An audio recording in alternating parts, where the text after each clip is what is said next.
Hello साथियों, राधे राधे, जय श्री कृष्णा। कैसे हो आप सभी? आई होप आप सभी लोग बहुत अच्छे होंगे। तो साथियों, आपका त्योहारों के रंग में हार्दिक स्वागत है। साथियों, आज की इस वीडियो में हम श्रावण मास की कथा सुनाएंगे और ये अध्याय 2 होगा। सभी को राधे राधे, जय श्री राम। साथियों, अगर आप हमारे चैनल त्योहारों के रंग पर पहली बार आए तो चैनल को सब्सक्राइब कर लें और बेल आइकन को ऑन कर लें। तो चलिए आज की वीडियो शुरू करते हैं। अभी सावन मास चल रहा है। सावन के 3 सोमवार पूर्ण हो चुके हैं। चौथा सोमवार आने वाला है। तो आज हम श्रावण मास की कथा सुनाएंगे, अध्याय 2 की। तो ईश्वर बोले, हे महाभाग, आपने उचित बात कही है।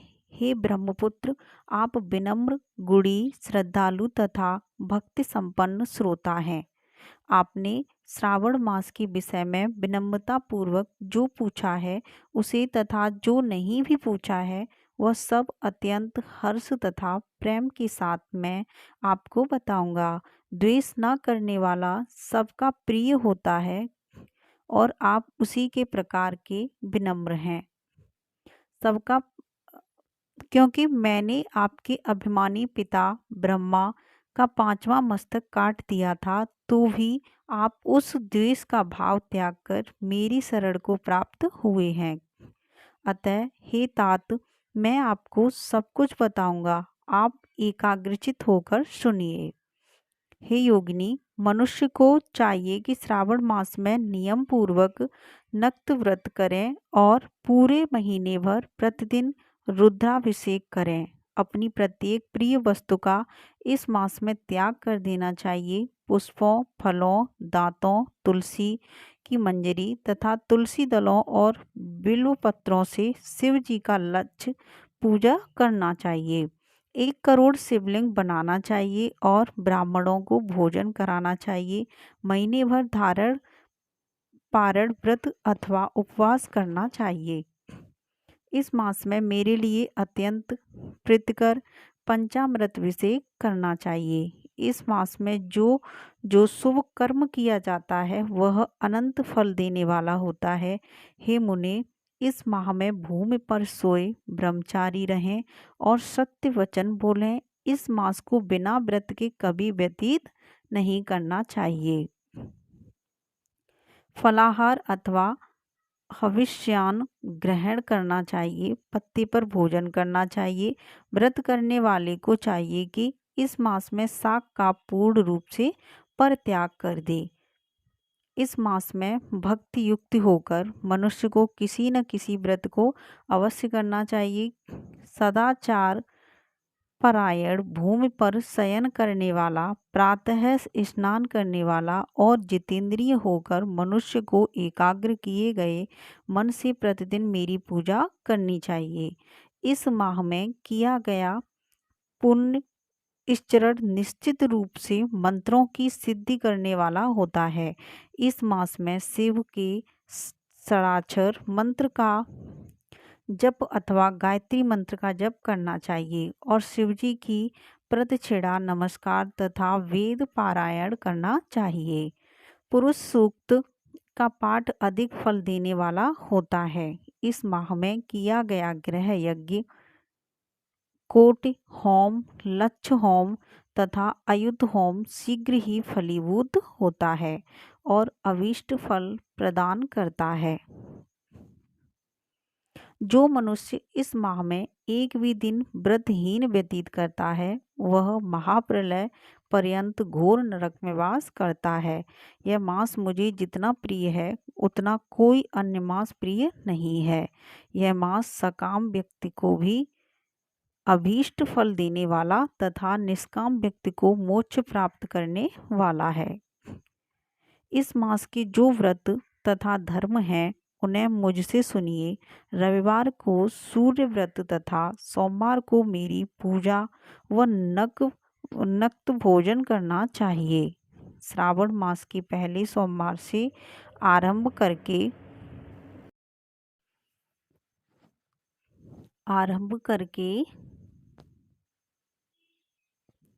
3.5 महीने का रोटक नामक व्रत किया जाता है। यह व्रत सभी वांछित फल प्रदान करने वाला है। मंगलवार को मंगल गौरी का व्रत, बुधवार व बृहस्पतिवार के दिन इन दोनों वारों का व्रत, शुक्रवार को जीवंतिका व्रत और शनिवार को हनुमान तथा नृसिंह का व्रत करना बताया गया है। अब तिथियों में किए जाने वाले व्रतों का श्रवण करें। श्रावण के शुक्ल पक्ष की द्वितीया तिथि को औदुंबर नामक व्रत होता है। श्रावण की शुक्ल पक्ष की तृतीया तिथि को गौरी व्रत होता है। इसी प्रकार शुक्ल की चतुर्थी तिथि को दूर्वा गणपति नामक व्रत किया जाता है। उसी चतुर्थी का दूसरा नाम विनायकी चतुर्थी भी है। शुक्ल पक्ष में पंचमी तिथि नागों के पूजन के लिए प्रशस्त होती है। इस पंचमी को रौरव कल्पति नाम से जानिए। षष्ठी तिथि को सुपोदन व्रत और सप्तमी तिथि को शीतला व्रत होता है। अष्टमी अथवा चतुर्दशी तिथि को देवी का पवित्रारोपण व्रत होता है। इस माह के शुक्ल तथा कृष्ण पक्ष की दोनों नवमी तिथियों को नक्त व्रत करना बताया गया है। शुक्ल पक्ष की 10वीं तिथि को आशा नामक व्रत होता है। इस मास में दोनों पक्षों में दोनों एकादशी तिथियों को इस व्रत की कुछ और विशेषता मानी गई है। श्रावण मास के शुक्ल पक्ष की द्वादशी तिथि को श्री विष्णु का पवित्रारोपण व्रत बताया गया है। इस द्वादशी तिथि में भगवान श्रीधर की पूजा करके मनुष्य परम गति प्राप्त करता है। उत्सर्जन, उपाकर्म, सभादीप, सभा में उपाकर्म, उसके बाद रक्षाबंधन, पुनः श्रावण कर्म, सर्प बलि और हयग्रीव का अवतार, ये 7 कर्म पूर्णमासी तिथि को करने हेतु बताए गए हैं। श्रावण मास के कृष्ण पक्ष में चतुर्थी तिथि को संकष्ट चतुर्थी व्रत कहा गया है और श्रावण मास के कृष्ण पक्ष की पंचमी तिथि के दिन मानव कल्पाद नामक व्रत को जानना चाहिए। हे द्विजोतम, कृष्ण पक्ष की अष्टमी तिथि को श्री कृष्ण का पूर्वावतार हुआ। इस दिन उनका अवतार हुआ, अतः महान उत्सव के साथ इस दिन व्रत करना चाहिए। इस अष्टमी को मनवादित तिथि मानना चाहिए। श्रावण मास की अमावस्या तिथि को पिठोरा व्रत कहा जाता है। इस तिथि में कुशों का ग्रहण और वृषभों का पूजन किया जाता है। इस मास में शुक्ल पक्ष की प्रतिपदा तिथि से लेकर सब तिथियों के पृथक पृथक देवता हैं। प्रतिपदा तिथि के देवता अग्नि, द्वितीय तिथि के देवता ब्रह्मा, तृतीय तिथि की गौरी और चतुर्थी के देवता गणपति हैं। पंचमी के देवता नाग हैं और षष्ठी तिथि के देवता कार्तिकेय हैं। सप्तमी के देवता सूर्य और अष्टमी के देवता शिव हैं। नवमी की देवी दुर्गा, 10वीं की देवता यम और एकादशी तिथि देवता विश्वदेव कहे गए हैं। द्वादशी के विष्णु तथा त्रयोदशी के देवता कामदेव हैं। चतुर्थी के देवता शिव, पूर्णिमा के देवता चंद्रमा और अमावस्या के देवता पितर हैं। ये सब तिथियों के देवता कहे गए हैं। जिस देवता की जो तिथि हो उस देवता की उसी तिथि में पूजा करनी चाहिए। प्रायः इसी मास में अगस्त्य का उदय होता है। मैं उस काल को बता रहा हूँ, आप एकाग्रचित होकर सुनिए। सूर्य के सिंह राशि में प्रवेश करने के दिन से जब 12 अंश 40 घड़ी व्यतीत हो जाती है तब अगस्त्य का उदय होता है। उसके 7 दिन पूर्व से अगस्त्य को अर्घ्य प्रदान करना चाहिए। 12 मासों में सूर्य पृथक पृथक नामों से जाने जाते हैं। उनमें से श्रावण मास में सूर्य गभस्त्य नाम वाला होकर तपता है। इस मास में मनुष्यों को भक्ति संपन्न होकर सूर्य की पूजा करनी चाहिए। 4 मासों में जो वस्तुएं वर्जित हैं उन्हें सुनिए।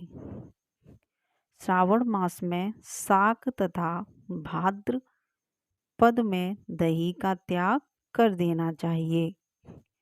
इसी प्रकार आश्विन में दूध तथा कार्तिक में दाल का परित्याग कर देना चाहिए। यदि इन मासों में इन वस्तुओं का त्याग नहीं कर सके तो केवल श्रावण मास में ही उक्त वस्तुओं का त्याग करने से मानव उसी फल को प्राप्त करता है। यह बात मैंने आपसे संक्षेप में कही है। मुनिश्रेष्ठ, इस मास के व्रतों और धर्मों के विस्तार को सैकड़ों वर्षों में भी कोई नहीं कह सकता। मेरी अथवा विष्णु की प्रसन्नता के लिए संपूर्ण रूप से व्रत करना चाहिए।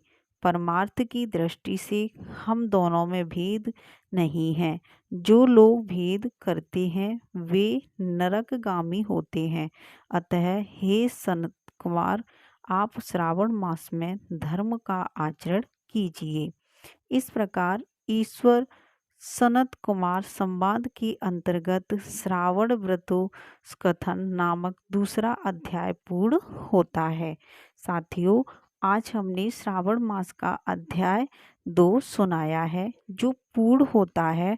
अगर आपको यह कथा अच्छी लगी हो तो चैनल को सब्सक्राइब कर लें और बेल आइकन को ऑन कर लें और एक लाइक ज़रूर करें। तो चलिए दोस्तों, फिर मिलते हैं अगली वीडियो में अगली कथा को लेकर। तब तक के लिए बहुत बहुत धन्यवाद साथियों।